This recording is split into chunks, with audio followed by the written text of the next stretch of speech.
Chapter 11. My eyes opened to a clear blue sky and a field of white daisies. A small child's hand was encased in my own. I looked down to the top of a blonde head. The girl appeared younger this time, maybe 18 months, walking but not super steady on her feet. Her blue eyes locked on mine and then filled with tears, which streamed down her face. "What's wrong, baby girl?" I picked up the girl and brushed her hair back. "Why you no want me? Why you let them take me from you?" The baby's face scrunched and loud sobs escaped her mouth. I searched for words of comfort, but none came. This defenseless baby girl was crying because of my selfish choice, and I could say nothing to soften the pain. I awoke covered in sweat this time. Was it going to be like this every night? What would happen when I had the abortion? Would the girl go away then? Or would I become like the 80% who had emotional repercussions? Questions paraded through my mind, one after the other. I turned the TV back on and watched infomercials until morning, trying to erase the beautiful face of the baby from my dreams. As I poured my third cup of coffee that day, I fought the emotional turmoil in my stomach. I had to schedule the appointment once and for all. I couldn't keep losing sleep like I had the last 2 nights, or I would get fired. Picking up the phone, I dialed the abortion clinic and set an appointment for later that afternoon. I had expected a feeling of peace now that the decision was made, but a feeling of dread blanketed me instead. I pulled into the parking lot of the clinic that afternoon after work and sighed. The same older black lady who had been there before sat by the front door. Oh, great. Just what I don't need. Locking the car, I ducked my head and strode past the woman. "Please don't talk to me. Please don't talk to me." "Please don't kill your baby." The woman's pleading voice reached me just as my fingers touched the door handle. I stopped, heat searing up my spine. I turned and faced the woman, lashing out at her. "I'm sorry, but what business is it of yours?" The woman cocked her head and stared at me. Her dark eyes contained a deep sadness. "Can I tell you my story?" She folded her hands in her lap. "And then I'll never bother you again." I shifted from one foot to another and bit my lip. I didn't know this woman, or care to hear her story, but my stomach was curdling again, and something told me to give the woman a few minutes. "Fine, go ahead." The woman paused, closed her eyes for a second, and took a deep breath. "My name is Sandra Dobbs. When I was 25, I thought I had my whole life ahead of me. I was planning to be a nurse, but I made the mistake of being intimate with my boyfriend, Peter, and found myself pregnant. I wanted that baby, but we were young. He was a med student, and he didn't have time right then for fatherhood. We fought for a few weeks, but in the end he won and pressured me into having an abortion." My head fell forward and my eyes widened. It was like this lady's story was my own. My hands curled into fists as the emotions battled inside of me. One part wanted to stay and hear the story. The other wanted to flee and pretend it had never happened. "I knew I shouldn't have been intimate outside of marriage. And though I wanted a baby, I too agreed it wasn't the right time to have one, so I went through the procedure. On one hand, I was relieved, but on the other, guilt plagued me afterwards. I became withdrawn and started drinking, and Peter and I split up. My drinking grew worse, but then I met a wonderful man, Henry, and he started bringing me to church. I stopped drinking for a time and told him I thought I had accepted God, but I don't think I really had. I hoped if I acted like everyone else that he would forgive me, even though I couldn't forgive myself. My life seemed fine. Henry proposed to me and we got married. For several months I think I was happy, and then things changed. We couldn't get pregnant. After 2 years of trying, I went to a doctor to see what the issue might be. It turns out the procedure had damaged my ability to ever have a baby. I clapped my hand to my mouth. Is she reading my mind? How could she know this is my biggest fear? As my knees buckled, I grabbed the wall of the building to steady myself. The brick scratched against my palms, but I barely felt the pain. Well, my husband didn't know I'd had an abortion before we were married. In fact, I'd never told anyone but my closest friend. But I made the mistake of telling him about it on the way home from dinner that night. He was so upset in finding out that he lost control of the car and swerved into oncoming traffic, overcorrected and sent us careening into a tree. The crash paralyzed me from my waist down, and Henry suffered from a concussion and a pretty bad skull fracture. And one night, that easy decision I had made 5 years earlier produced a drastic result. It destroyed my baby and the life I wanted to have. For years now, I have wished 1,000 times that I had just kept Isaac. You know your baby was a boy? I shivered as ice slipped through my veins. I didn't at first, but then the dreams came. My knees buckled again. He visits you in your dreams? Nearly every night. Tears shone in the woman's dark brown eyes. At first, I hated those dreams because having an abortion was my choice, and I didn't like the guilt that greeted me every morning when I woke up. Eventually, though, I realized that those dreams were the only link I would ever have to the biological child I could have had. He would have been 35 this year, and sometimes in the dreams, I get the sense he would have married and had 2 or 3 kids himself. Not a day goes by that I don't regret that decision I made so long ago. Now I know what happened to me won't happen to everyone, but do you want to take the chance of experiencing that risk? I stumbled to the nearby bench and hung my head. My hands shook with the intense emotion flooding my body. I don't want that to happen to me, but how do I keep this baby when my fiancé doesn't want it? Do you know the Lord? Sandra placed a warm brown hand on my shoulder. I shook my head and sighed. My mom does, I think, but how is that going to help me? Ah, child, God loves you and wouldn't want you to do anything against His will. So if your fiancé loves you, and if he is a Christian, then he shouldn't want you to do anything against God's will either. As for me, I have no doubt that abortion is against God's will. He has made us all in His image, and if we destroy that image, then we are telling God He isn't important. Look, I'm sorry. What can I call you, dear? Callie Green. The woman blinked and her mouth fell open. Callie Green. Is your mother Melanie Green? I lifted my head to see the beginning of a smile stretching across Sandra's face. Yes, she is. How did you know that? Her grin grew even bigger, her dark brown eyes sparkling. Your mother goes to my church. She called me a few weeks ago and asked me to pray for you because your fiancé had left you. I've been praying ever since. Her face grew serious. Is your fiancé back in the picture then? Heat flooded my face and I stared down at my feet. I'm not sure. He apologized and I thought he meant it, but now I'm seeing a side of him I never saw before, and I'm not sure I like it. Have you really been praying for me for weeks? Yes. And so have the rest of the prayer warriors I'm affiliated with. There's about 50 of us. So you see, God must have had a plan for this baby, because we didn't even know you were pregnant. In fact, God led me to pray double for you, as I've prayed for you since the first time I saw you here, not knowing you were already on my prayer list.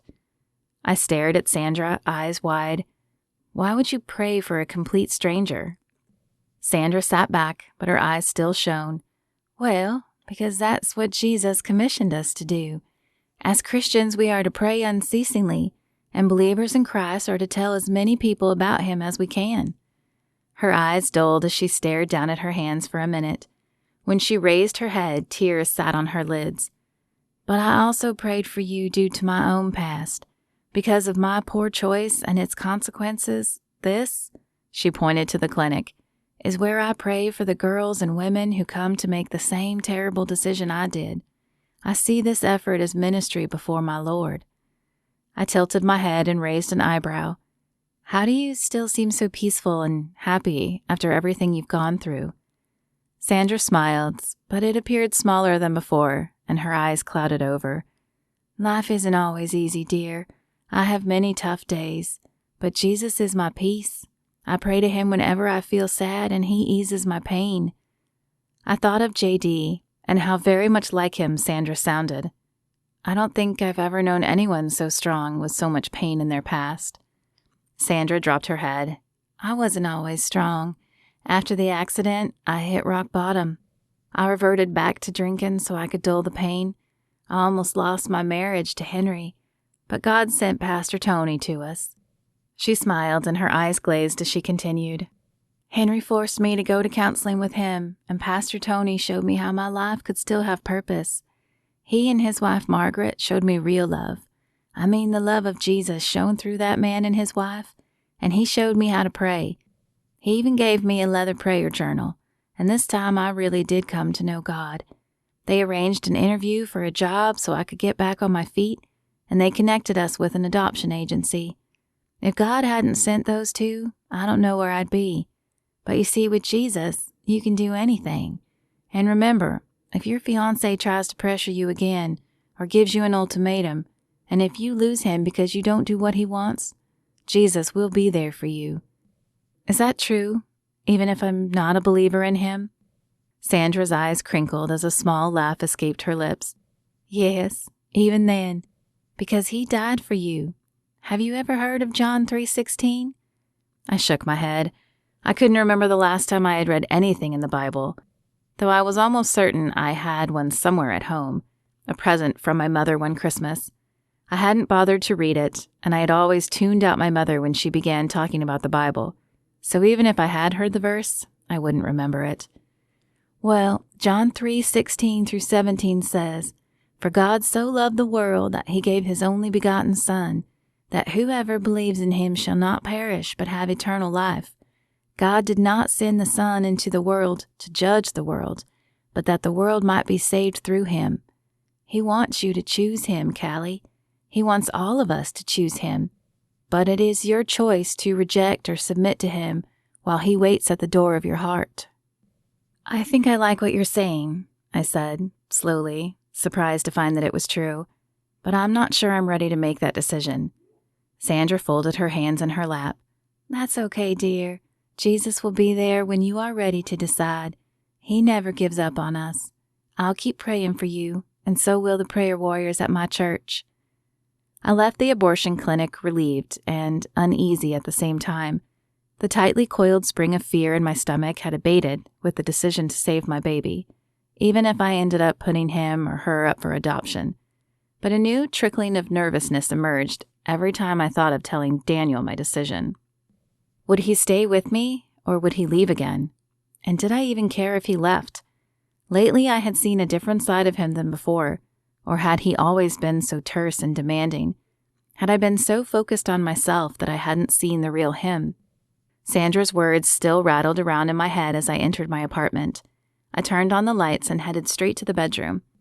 I think my old Bible is somewhere in here. Crossing to the bookshelf, I scanned the titles. No Bible. I tapped my cheek, furrowing my brow. Now, where did I put it? As I turned to the bed, the picture of JD and me called to me from the top of the nightstand. A tingle tiptoed down my back, and I crossed to the nightstand. There, on the bottom shelf, was the Bible, covered in a light coat of dust. I picked it up, wiping the dust off. As I held the book, the tingling flooded into my hands. I sat down on the bed and stared at the Bible. Having no idea where to begin, I simply let it fall open. My eyes scanned the black and white page and focused on Proverbs 3, verse 5. Trust in the Lord with all your heart, and do not lean on your own understanding. In all your ways acknowledge him, and he will make straight your paths. I stared at the words and read them again. If I trusted God, would he clear the difficult path ahead of me? And if he did, what would that mean? The sound of a key in the door pulled my attention from the page. Daniel.